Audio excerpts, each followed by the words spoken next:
Hello and welcome to this podcast, which aims to introduce, in brief, the design thinking process, which is the basis for framing the 3-day blended learning conference. It also aims to outline how to get started with the design thinking, which constitutes the preparation for the pre-conference program. So what is design thinking? Design thinking is a mindset. It's about believing we can make a difference and having an intentional process in order to get to new, relevant solutions that create positive impact. Design thinking gives you faith in your creative abilities and a process for transforming difficult challenges into opportunities for design. In our case, it's framing that opportunity in terms of our blended learning. There are 4 things that define design thinking. The first is that it's a human-centered process, which begins from a deep empathy and understanding of needs and motivations of people. In this case, it's our students. It's collaborative. Several great minds are always stronger when solving a challenge than just one. Design thinking benefits greatly from the views of multiple perspectives and others' creativity bolstering your own. It's also optimistic. Design thinking is a fundamental belief that we all can create change, no matter how big a problem, how little time, or how small a budget. No matter what constraints exist around you, designing can be an enjoyable process. And finally, it's experimental. This is the fun part. Design thinking gives you permission to fail and to learn from your mistakes because you come up with new ideas, get feedback on them, and then iterate. Given the range of needs of your students will have, your work will never be finished or solved. It is always in progress. Yet there is an underlying expectation that educators must strive for perfection, that they are not to make mistakes, that they should always be flawless role models. This kind of expectation makes it hard to take risks. It limits the possibilities to create more radical change. But educators need to experiment too, and design thinking is all about learning by doing. In short, design thinking is the confidence that new, better things are possible and that you can make them happen. And that kind of optimism is well needed in education. At the end of this video, you might like to explore the link at the bottom of this screen, which explains in a little bit more detail how this design thinking can be used in various scenarios. The design thinking process is what puts design thinking into action. It's a structured approach to generating and evolving ideas. It has 5 phases that help navigate the development from identifying a design challenge to finding and building a solution. It's a deeply human approach that relies on your ability to be intuitive, to interpret what you observe, and to develop ideas that are emotionally meaningful to those you are designing for. In other words, our students. These are all the skills that are well versed in you as an educator. Methods are the core piece of this toolkit. They offer the actual instructions that help you put design thinking into action. There are many in order to provide you with a rich variety to choose from. Every challenge requires a different approach and a different set of methods. It often makes a lot of sense to follow these steps in a linear way, especially when you're first starting out. But don't feel restricted by that. Only know how to best use this toolkit. Use it along with other methodologies and theories you find useful to develop ideas. Adapt it, annotate it, cut it up, reconstruct it, hack it, and make it your own. And we'll do this during the course of our 3 days. You can use design thinking to approach any challenge. However, there is a consistent set of challenges that teachers and schools seem to face, and they centre around the design and development of learning experiences, in other words, the curriculum, learning environment or spaces, i.e. our classrooms, school programs and experiences, processes and tools and system strategies, goals and policies. They're the system strategies that we have in place at the diocesan level, but also those that we have in place at our school level.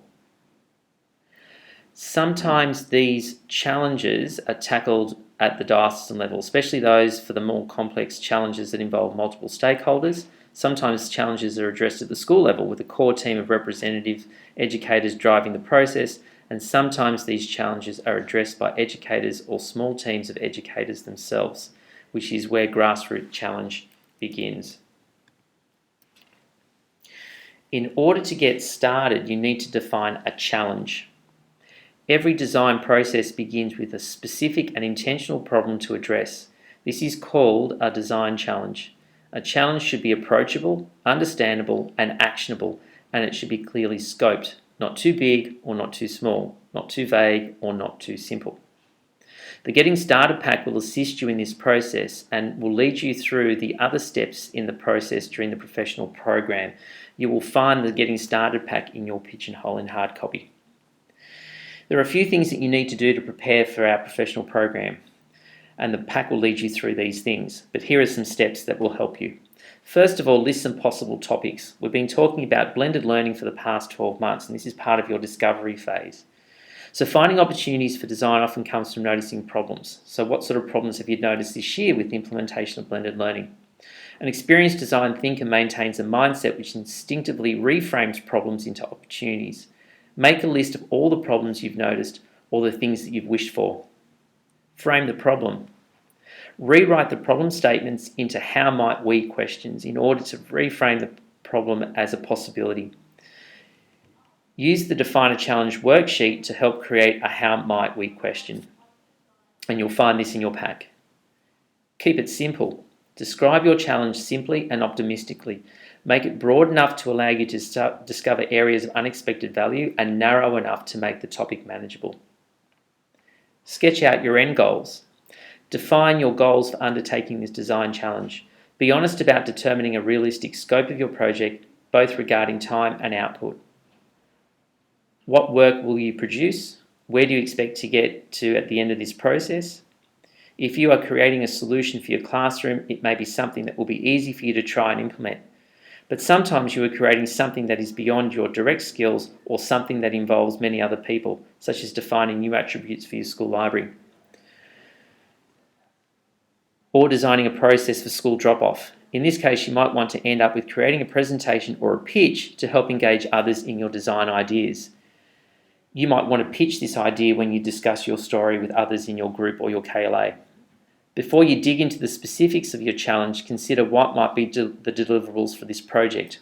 A deliverable is anything that you could make. So, for example, it might be a website, it might be a structured course, it might be a curriculum document, or even a worksheet or other artifact. Define your measures of success. What else are you working towards? What will make this work successfully?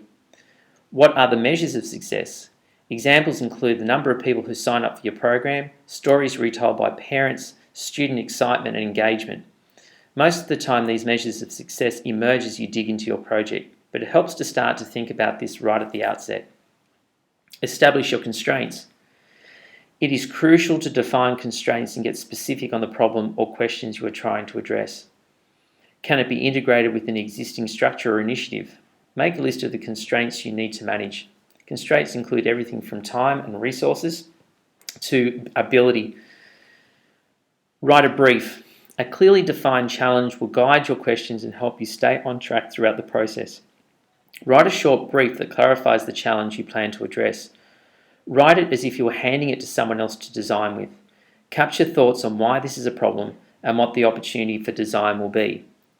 Now, you'll be sharing these thoughts, or your story, or your thinking with your team on the first day.